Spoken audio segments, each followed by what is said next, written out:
कि मान मिले सम्मान न मिले कुछ ज्ञान मिले तहाँ जाए के चाही, अभाव मिले जब भीतर के तब साग सतु कुछ खाए के चाही। अच्छा कवि जी, आपका हम लोग जानना चाहेंगे स्ट्रगल लाइफ, जैसे कि आपने कब से ये शुरू किया अपनी कविता? आप मुख्य तो कहिए तो जी मैं 1975 में पहली बार जी कुछ कलम से उकेरा जी, और उकेरा तो ये नहीं पता था मुझको जो मैं लिख रहा हूँ ये कविता है जी। और लोग बताए कि नहीं ये कविता है, ये कविता की ही रूप अच्छा, है। आपको नहीं पता था कि हम कविता तो लिख ये रहे हैं? कविता लिख करके हम तो मनगढ़ंत में ऐसे, जैसे हमारे पिताजी से कुछ बड़े चिड़चिड़े दिमाग के आदमी हमारे पिताजी थे जी जी। और मामा ससुरा बड़ी प्रसिद्ध गाली उनकी थी, बात बात में गाली देते थे। अच्छा, उनको बजाना, बाल रखना, अंगूठी पहनना, माला पहनना, ये सख्त चिढ़ थी बाबूजी को। अच्छा अच्छा। और ये बचपन से ही मुझे शौक था, यही शौक। बाल देखिए आज भी हमारे बड़े बड़े हैं, बहुत बढ़िया। उस समय भी बाल इतने बड़े नहीं थे, जब बाबूजी होते तो खत उत काट देते जुतवे से। लेकिन ये कोई है कि बाल था लेकिन कुछ हल्का था। तो अब उस समय उनका चिड़चिड़ापन होने के चलते उनके ऊपर हमने 70 कविताएं लिखी जब तक हमारे बाबूजी जिंदा रहे। वाह वाह वाह, तो ये भी आपने एक रिकॉर्ड बना दिया। तो 70 कविताएं लिखी और जब वो नहीं रहे इस दुनिया में तो ये बाहरी वातावरण जो हमको मिला, सांसारिक जो परिदृश्य हमको दिखा, इस पर हमने अपनी कलम चलानी शुरू की और आज मुझे लग रहा है कि लाखों से कम कविताएं मेरे पास नहीं है। जी जी बिल्कुल। 2-3 हज़ार तो हमको जवानी याद होगा। तो समझ सकते हैं 1975 से आप बता रहे हैं। 75 में पहली कविता हमने लिखी और समझे कि 79 से अनवरत में कविता लिखने लगा। 94 में मेरी पहली पुस्तक माटी की ढबरी भोजपुरी हास्य कविता संग्रह प्रकाशित हुई। अच्छा। और फिर दूसरी पुस्तक हमारी समझिए 200 पेज की एक पूरा उसका प्रूफ रीडिंग करके पेन ड्राइव में करके रखा हूँ। फिलहाल तो अभी वही प्रेस के काल कोठरी में पड़ी है। अच्छा। और जब हो जाए लक्ष्मीकांत प्यारे लाल आ जाएंगे तो फिर छप जाएगी पुस्तक। तो अभी तक आपकी कितनी कविता? पुस्तक तो एक ही छपी है। और फिलहाल मैंने संकट मोचन महाकाव्य लिखा है, माई और महासमुद्र नामक 2 खंड काव्य लिखा है। और बाकी गीत और गजल उजल भजन तो ये सब तमाम सारे गायकों ने भी गाए हैं। भाई अंटू भोजपुरिया, प्रमोद चौरसिया जी, राधा पांडे, सुनील सनेही, रविंद्र लहरी, दीपक निगम, बहुत सारे गायकों ने गाया है जो हमारे गीत भी। लेकिन अश्लीलता हम नहीं परोसते, हम साफ सुथरी गीत भी लिखते हैं, गज़ल भी, भजन भी, जो भी हमसे ले जाए कोई। तो ऐसे ही उन्हीं लोगों को देता भी है जो उस तरह का पात्र मुझे लगता है कि हाँ ये बढ़िया से उसी को गा लेंगे। जी जी बिल्कुल। आपके जो भी आप भोजपुरी शब्द का उपयोग करते हैं कहीं ना कहीं बहुत ही रस भरा होता है। और थोड़ा हमारे दर्शकों को एक गज़ल सुनाइए पहले।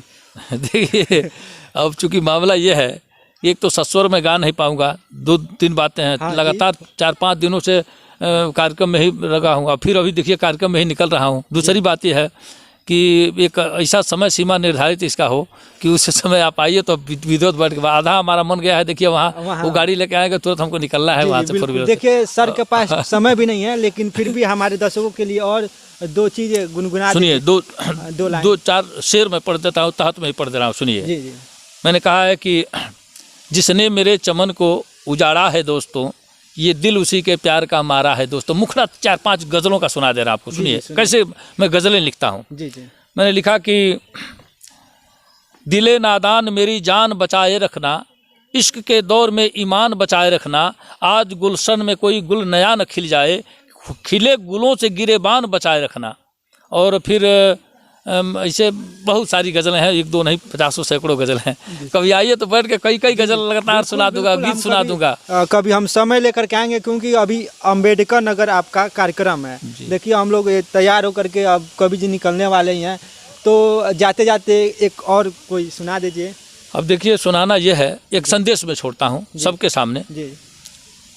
जैसा कि आप लोग आए और जो हमारे पास यथाथक इच्छा हमने सम्मान आपका किया है, बिल्कुल सम्मान किया, बहुत और जल्दी में होते हुए भी हमने अब चूंकि हमारे दरवाजे पर आप आ गए तो मैं बात कतई नहीं टाल सकता था।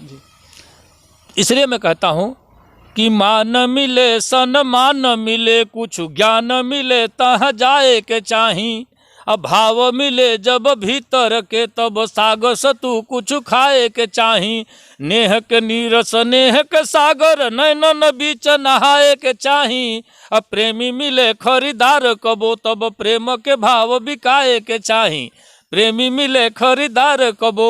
और अंतिम 4 पंक्तियां पढ़ता हूँ कि सामने बड़ाई पीठ पीछे जो बुराई करे, शत्रु है महान भेद उसे ना बताइए, चोर चापलूस हो, गंवार या नशेड़ी को चौखट के भीतर न इनको घुसाइए।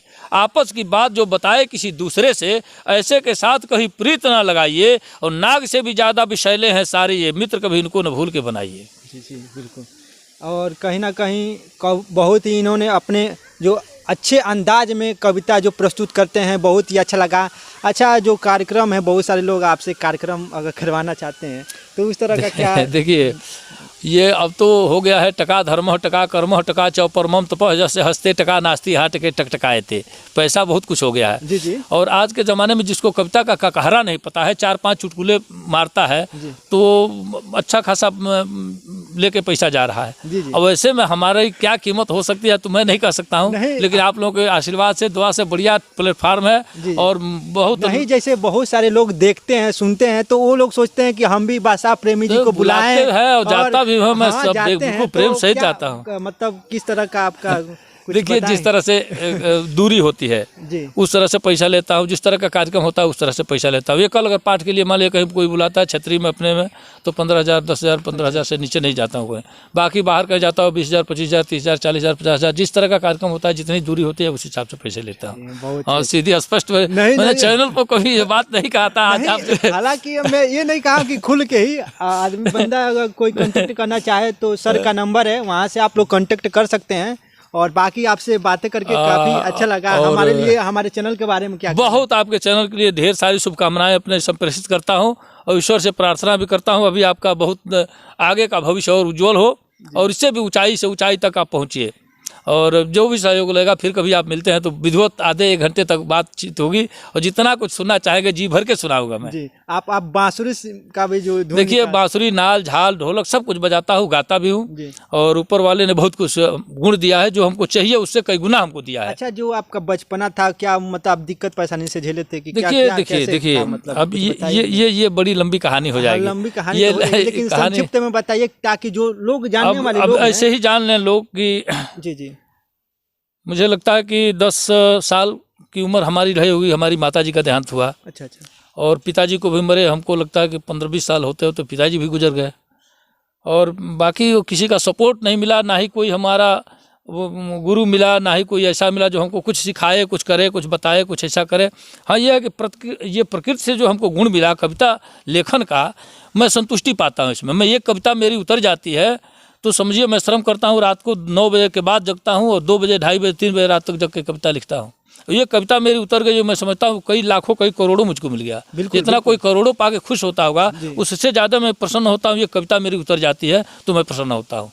ये मेरी साधना है, तपस्या है समझिए। और कविता की कीमत आप कहें हैं तो ये कविता की कीमत कोई नहीं दे सकता है दुनिया में। ये कविता जितना श्रम करके, जितना मानसिक हम अपना वो लगा करके लिखते हैं, ये नहीं कि हाथ से हमने लिख कह दिया और आई गई बात हो गई। कविता लिखने में बहुत कविता मन की मंजरी रहे, रस छंद भाव से भरी रहे, निज व्यथा कथा के साथ साथ शब्दों की जादूगरी रहे। कविता शब्दों की जादूगरी है। हमने एक एक चीज़ को घुमा फिरा के ऐसे ही अमात्रिक छंद में हमने लिखे हैं। कभी आइए तो मैं मिलिए तो सुनाता हूँ। जी जी जरूर। अमात्रिक, घनाक्षरी, सवैया, मुक्तक, दोहा, कुंडलियाँ, तमाम प्रकार के प्रयोग हमने किए हैं। ककहरा छंद हमने लिखे हैं जो क से, ख से, ग से ऐसे शुरू होता है। तो देखिए, अब सुनाऊंगा तो बहुत समय, फिलहाल 2-3 लाइन सुना दे रहा हूँ, सुनिए। कि कनक कलश जल भरन चलत खनकत कर कंगन खनन खनन गद गद तल मन मंद भलर नयन घन लहरत घरत घनन घनन। ऐसे करके मात्रिक है, इसमें कोई मात्रा नहीं, अज्ञात तक है ये समझिए। बहुत, आपसे मिलकर एकदम दिल खुश हो गया। तो कभी आइए, मिलिए तो मैं सुनाता हूँ। फिर फिलहाल तो समय बहुत हो गया, हमको 12 बजे तक वहाँ पहुँचना था। जी जी। और समय वेस्ट हो रहा है, इसलिए आपका जो गोल्डन मिला है, आइए दिखाता हूँ। चलिए आइए दिखाता हूँ। तो चलिए दोस्तों, कवि जी का जो पुरस्कार मिला है वो दिखाते हैं हम आपको। और देख सकते हैं दोस्तों, बहुत ही अच्छे दिलदार व्यक्ति हैं, बहुत ही हंसमुख चेहरे वाले। ये देख सकते हैं, ये है इनकी, ये दिखाइए। ये जो राज्यपाल रहे आपके राजस्थान में राज्यपाल रहे हैं श्री रामनरेश यादव जी।